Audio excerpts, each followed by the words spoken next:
What's up, everybody? Glad that you are with me on this Monday night, late Monday night. Doing this off of my phone. Hopefully, this works. I've never done it off of my phone before. And so we'll see if I'm able to do the phone podcast. Welcome into the Rebel Report. My name is Michael Borky. Glad that you guys are with me as always. It was Ole Miss Day at SEC Media Days here in Atlanta. So let's talk about it together on this edition of the podcast. My name is Michael Borky. In my hotel room because they kicked us out. You'll hear more about that later. But they didn't kick us out of Atlanta. They didn't kick us out of Media Days. But we can no longer do these super late night things at the actual ground. So the radio show looks nice. That's a cool location. Me, I'm just in my hotel room. But that is A-okay. Glad that you guys are with me again on this Monday night. We have had such a hard time with the Eastern time zone, Central time zone, Eastern time zone, Central time zone thing. It cracks me up so bad. Like your watch obviously doesn't change over. Hey Dad's computer hasn't changed over. And we're trying to book guests based on our Central time radio show, but in the East Coast time, it's been kind of fun, actually. This is the worst time zone, by the way. There's your random summer take of the day. Of all four time zones in the United States, excluding Alaska and Hawaii, East Coast is by far the worst time zone.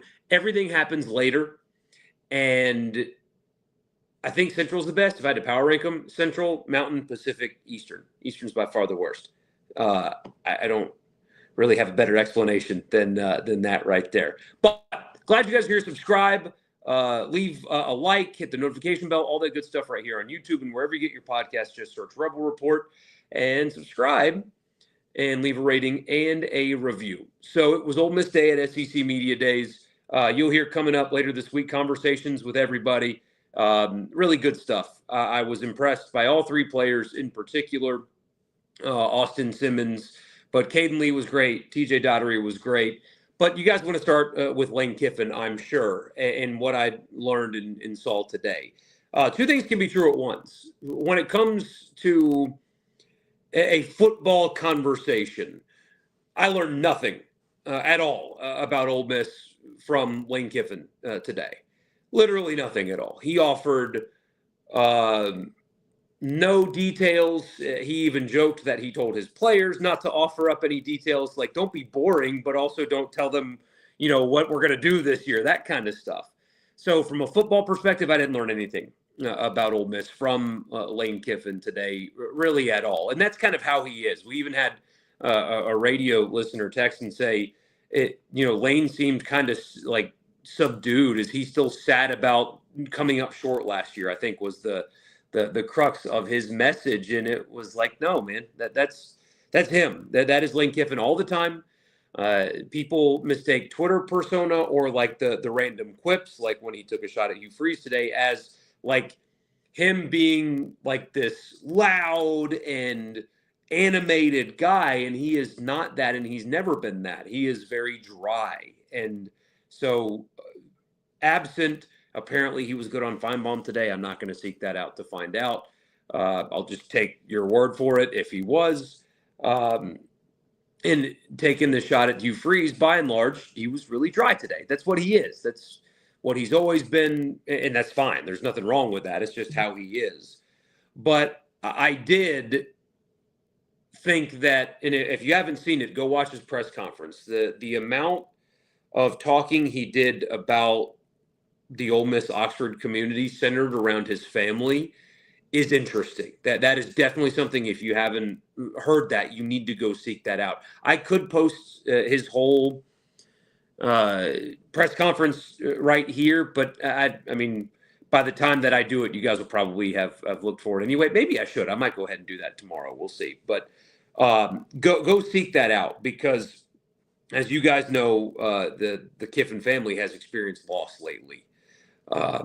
Sad deal for Lane Kiffin, and unfortunately, it's a fact of life, but it doesn't make it any easier. And facing loss and what comes with that, and also adding more members of his family back to town is an interesting crossroads. I was about to say crossroads. That's not right, but those two things kind of colliding with each other is very fascinating. And hearing Lane Kiffin talk about what the community did for him and to him and his family in the difficult personal stuff that they have dealt with, that the loss of life in their family, that was one of those rare football coach humanization genuine moments. There are times where football coaches talk about, oh, we have the best fans in the world, and this is the best place in the world. This is such a special place. And a lot of colleges and a lot of college campuses and a lot of towns are special places. And I have no doubt Shane Beamer cares about Columbia, South Carolina, and the University of South Carolina, for example. I have no doubt that he does. But by and large, it's all kind of the same, right? That it's where they work, it's where they live. Some people have those emotional connections, like Clark Lee, being an alum, maybe he feels a little bit differently, but that they all like where they work, or for the most part anyway. Not every coach likes where they work, but all these towns are wonderful and nice and a good place to raise families and all that. But and they all say that. And so you have to kind of take everything that coaches say with a grain of salt when they talk about how special their fan is or their fan base is, because they all say that because they have to say that. We have the best fan base in college football. That's what they say. That's what they all say. And that's okay. There's nothing wrong with that. Lane Kiffin humanized himself again today. And remember, he did it again last year. And his mood walking around a year ago, because that was right after his father's passing, what was different than his mood this year for sure. But the way that he talked about being where he is, going through what he's gone through in his personal life, and also, again, his kids moving there. He referenced his ex-wife moving to Oxford as well. That reaction and that discussion that he had about it was genuine. You could tell it was different. It was very real. And I don't know if you would have gotten him to talk like that a few years ago about Ole Miss, the way he does now. And that was a rare humanizing moment for a football coach that I would really encourage you guys to go watch and listen to.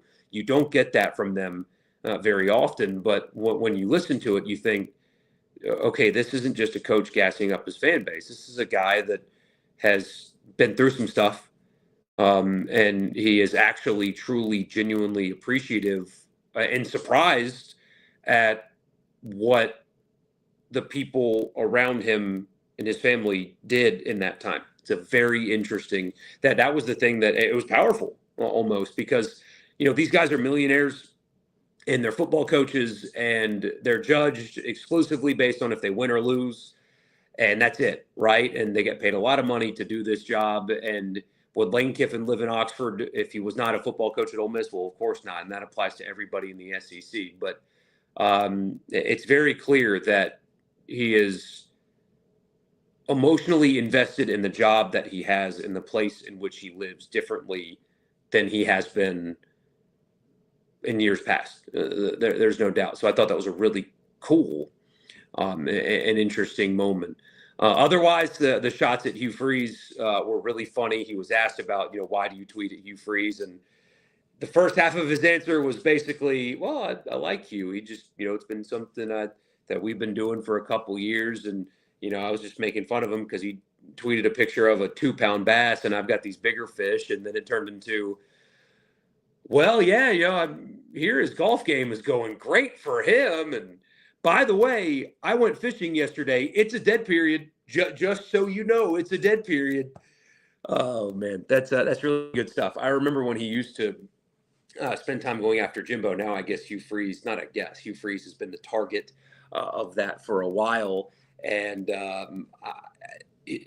I imagine that Hugh Freeze is going to defend himself. I mean, he did in a different media session today. So if somebody asks Lane Kiffin about why he tweets at Hugh Freeze, somebody's definitely going to ask Hugh Freeze about the golf and the Kiffin tweets and stuff like that. And I am so fascinated to see the answer, because there's absolutely no way that he thinks it's as funny as everybody else does. There's a 0% chance he thinks it's funny like that. So other than that, nothing much from Kiffin.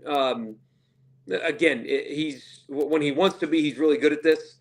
Yeah, he actually had a really funny quip with us. He said, yeah, he was asked about the schedule and having those 4 non-conference games to start the season, and he goes, I thought it was great last year until we lost to Kentucky. So he was funny, as he always is, but very dry and nothing football knowledge related. When it comes to the 3 players, I continue to, and you'll hear that interview later this week. Austin Simmons is just quite impressive for being a 19-year-old quarterback. And look, I'm not saying he's going to be these guys. That's a ridiculous comparison. But what I'm talking about is what makes quarterbacks great. It's not how hard can you throw. It's not how big your arm is. It's not how fast you can run. Tom Brady and Drew Brees. I mean, look at Drew Brees. I'm taller than Drew Brees. I'm bigger than Drew Brees. He never had the strongest arm. He was never the best athlete. So what separated him? It was all that stuff upstairs. It was everything else. It was process. It was work ethic, mentality, leadership. Those are the things that make Tom Brady great. Those are the things that make Drew Brees great. Those are the things that make Patrick Mahomes great. Now, he's a little bit different because he is this supreme talent throwing the football and all that stuff as well. But without the mental side of it, then he wouldn't be worth a crap either.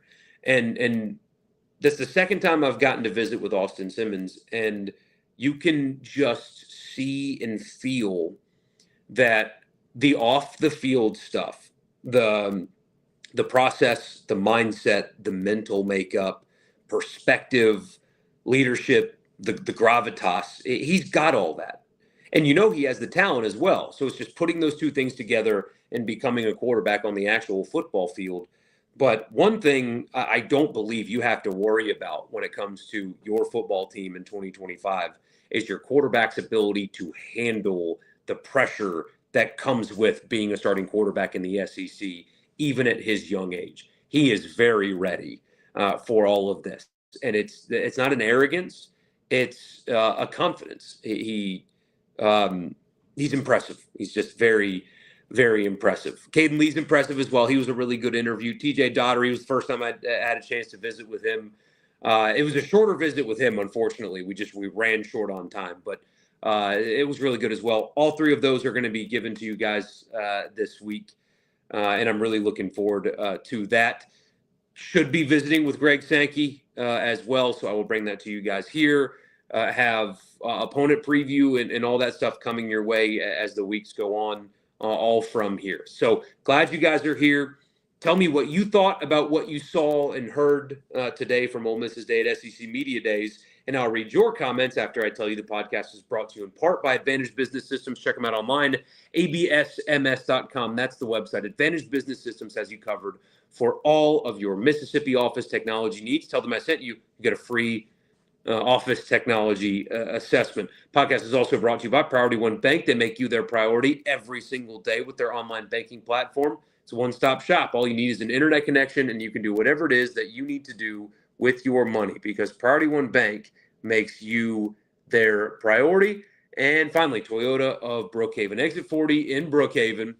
That's where they're located. But you can shop with them anywhere. ToyotaBrookhaven.com is their website. They have a great used inventory as well. Tell them I sent you. You get $1,000 off any in-stock new Toyota. Again, you don't have to live in Brookhaven to shop at Toyota of Brookhaven. Go to the people that are going to take care of you, because that's what they'll do at Toyota of Brookhaven. Edward, my man, I appreciate you. Let's talk about it here. Why not?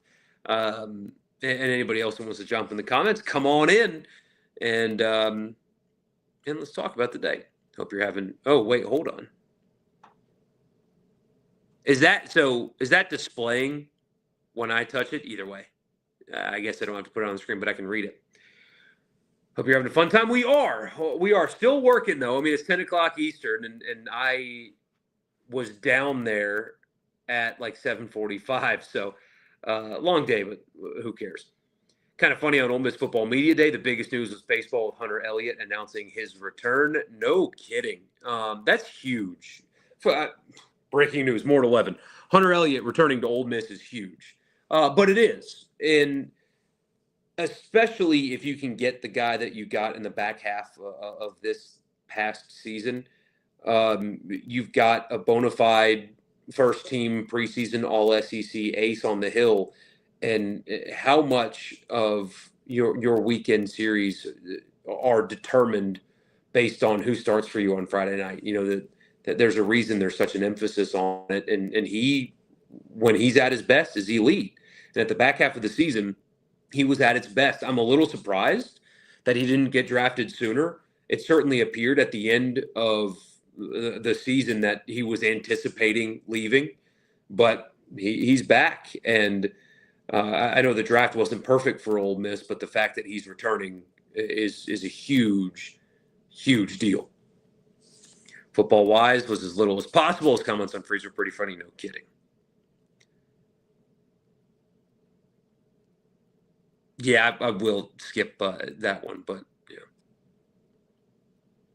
As for Kiffin, he does a really good job around media in the stand. With the death of his father and his family coming back together, it seems like a much healthier person. Physically looks healthy as well. You're right, though. The reflective nature of his podium time today was noteworthy. And does that mean they're going to win more games? Does that mean they're going to make the playoff? No, but I mean, this is entering year 6 of Lane Kiffin at Ole Miss. I overheard somebody doing a podcast. So it's not Radio Row anymore because so many podcasts have such a reach now that they call it Digital Drive, which I think they should have workshopped that a little bit better. But anyway, it wasn't up to me. But one of the guys there was talking about, well, one of the big questions is Lane Kiffin there for the long haul? What are you talking about? This is year 6. What are you talking about? If is Lane Kiffin there for the long haul? Well, it's year 5. Whatever. Right? 2020, 21, 22, 23, 24. This is year 6. It's year 6 for Lane Kiffin. What do you mean is he going to be there for the long haul? The haul has been long already, right? And as we talked about last time, the list of jobs that could/would come open that are demonstratively better than the one that he currently has, that's a tiny list at this point. Tiny. I mean, he's getting whatever he wants, and they're winning, and they're recruiting well, and the support staff situation is really good. That's not a discussion. I was very taken aback by that. I was like, that's really your discussion topic today? Is Kiffin in it for the long haul? Well, why? Who's talking? Like 3 years ago? Sure. Ask that question. Today? Of all the things that you could talk about with Ole Miss, that's the one that doesn't make sense. Really doesn't make sense. The Saban could return to coaching stuff dominated social media today. I don't know about that. He got out when he needed to. Yeah, it sounds like that's just kind of a BS story, to be honest. Possibly even somebody getting taken out of context to some degree. And of course, Lane fanned the flames on that as well. I don't see it. I really don't. I'm sure it was a fun thing for a lot of people to talk about, but what job?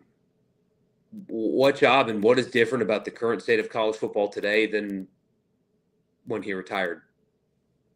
Like, what has changed? Nothing has changed at all. The House settlement didn't slow anything down. As I told you guys, it was never going to hold up. I can't believe it happened within 2 weeks, but it was never going to hold up. Collectives were always going to continue to exist. And yet, so nothing has changed at all. It's still exactly what it was when he retired. He's not coming back. Lane's been around for a while, but there are some important lessons to be learned from last year. They did not handle pressure well at all, especially in tight games. No, they did not. No, they turned the keys over to Dart last year, so I'm hoping Kiffin play calls come back out of that. May have been the difference last year with the running back issue and offensive line play as well. He talked about that today some, where you don't recruit players to your offense. You recruit the best players you can and then build your offense to what they do best. And I keep going back to this. I can't help but wonder if the personnel change, if losing Dart and losing Trey Harris helps them, and Jordan Watkins as well, helps them like reset and self scout. They need to. There's no doubt they need to. So I kind of expect that to happen. Hearing him say that today in particular kind of struck me a little bit because I thought that he was referencing quarterback. Like, you cater your offense to the strengths of the people that are running it. Well, who's running your offense this year? It's Austin Simmons. So if you're catering your offense to who's running it, that means you are making changes within your offense to fit the guy that's running it. That's what I took away from that. Maybe I'm reading too far into it, though. A lot of these coaches are up there filibustering. Shane Beamer's always one to count on there. Brent Venables went like 30 minutes last year, fitting right into that talking season. Yeah, Brian Kelly went pretty long today. And here's another one. Brian Kelly's comments today on their focus on the Clemson game was pretty funny, and it'll be funny again when they lose. Maybe he'll kick something like Shane Beamer. Yeah, Brian Kelly his team better be good. I mean, he was awfully confident in them, which I understand, right? That they're very talented. This LSU team is, but I mean, he went so far to say that losing in the season opener is completely unacceptable. This is the best roster I've ever had. Like, he said all of those things. He said everything that LSU fans want to hear. But what happens if you come up short? And what happens if you have 2 losses before October? Because right now, the odds makers say that you will. He was very, no, we're going to be good. No, we've got a good roster. No, the offensive line is great. No, the defense is really talented. I mean, he was very, we've got Clemson Tiger Paws all over the facility. It's unacceptable that we don't lose season openers. And he is setting himself up because these are the expectations that he is putting out there now. He's the one talking about Clemson. Now, he is the one that's talking about all of these things. And you better deliver. People with actual ball knowledge who watched how Kiffin responded after the Auburn fiasco with 11-2 season showed that he's here to stay for a while. That was a hell of a response season. Needs to have another one of those as well. So of the other 3 teams who went today, LSU, South Carolina, and Vandy, what are your overarching thoughts on each? Mainly the first 2. I really like Shane Beamer a lot. He seems like he has got the right perspective on what's important and fans and relationships and stuff like that. He, in my opinion, spends too much time worrying about stuff that he cannot control. He made reference to some national media guy 2 years ago said this, and I'm still like I'm very impressed by him. He seems like a really good dude, but I think that he spends too much time on stuff like that. And as a result, you have a program that doesn't respond well to adversity because I don't think their coach responds well to adversity. Lenore Sellers is really impressive. Gosh, he's huge. And he's really confident as well. He's physically very impressive, but I thought he was a smart and capable guy. Brian Kelly, we just talked about him, but I really like Diego Pavia a lot. I think characters like him are so good for college football in so many ways. I mean, look, he said that he came back to Vanderbilt to win a national championship, and nobody thinks that they're going to do that. I don't think Diego Pavia even thinks that they're going to do that, but he just oozes confidence, and there's some swagger to him. There's some smart ass to him, and characters like that are really good for college football. My business too often does the players never say anything, and then when a player says something, how could he do that? That drives me nuts. Diego Pavia is a great quote, and I think he's my favorite college football player that's currently playing college football. I think he might be my favorite one.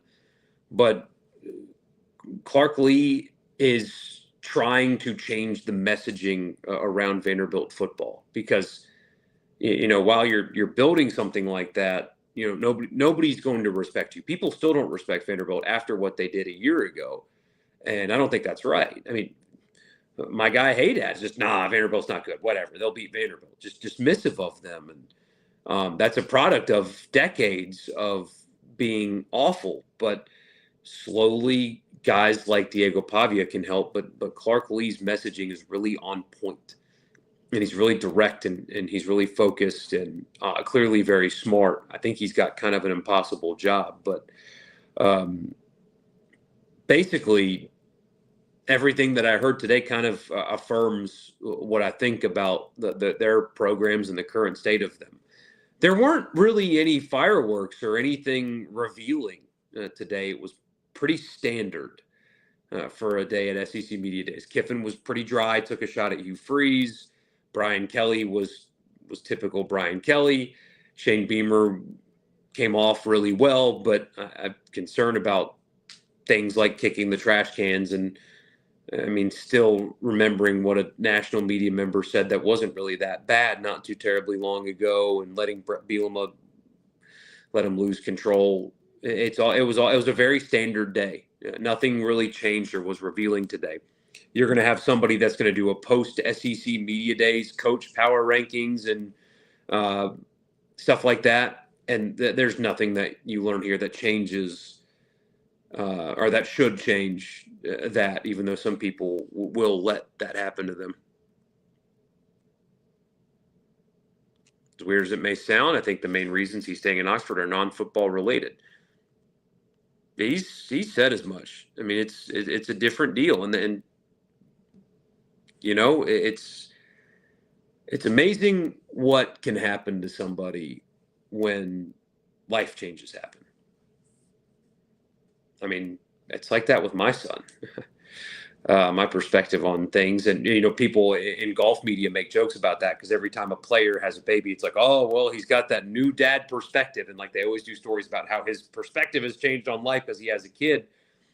But it's real. I mean, that's such a real thing, and having a situation in which you are living across the country away from your children, right? And then COVID happens, and you're alone, and you can't do anything with them, and you're coaching in an empty town and a 25% full stadium, and you're not allowed to do anything or go anywhere, and all of even your team meetings, everybody's separate, and it's very easy to just kind of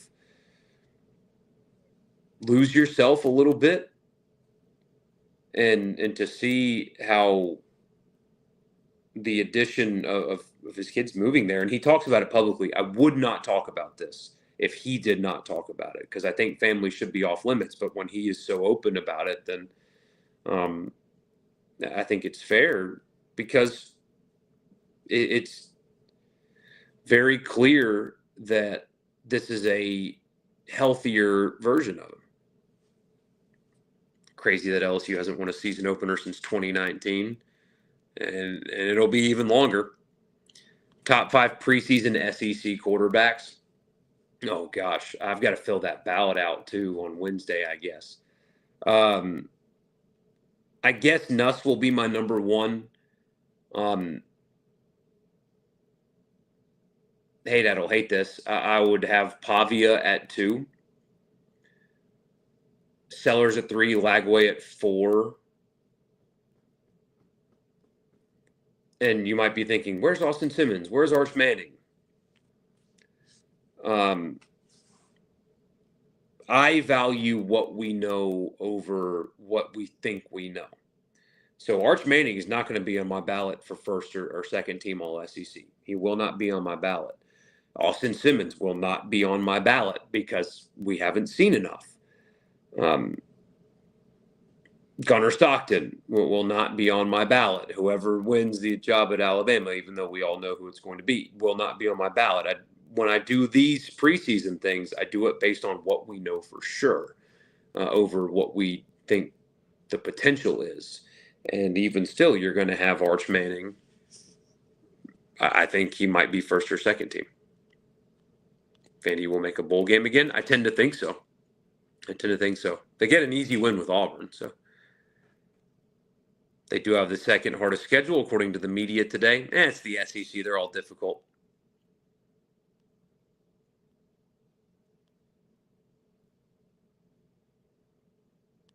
Can't say, but the audio on the video feed was mono during interviews. I'll come back for the recap. Yeah, and it'll be like that, unfortunately, for the interviews I post for you guys. The audio is going to be a little bit weird. It's just how it is, unfortunately. It's still good. It's just like it might come out of one side of your headphones. I'll fix that for you podcast listeners, but for the video, sorry, this is how it is. Hard to follow up last year's media days. That was probably the biggest one ever with everything around it. That, and then when we found out that Texas was joining the SEC. That one was hilarious. Did I get Haydad to eat any of the jerky? No, I didn't ride with him. And I threw it out before then. I threw it out. I should have. I really should have. Think you'd have Ole Miss 5th in the preseason poll if he did one. Was fun to go last year. I appreciate David Kelm. Yeah, DK's the best. Do I have a playoff prediction?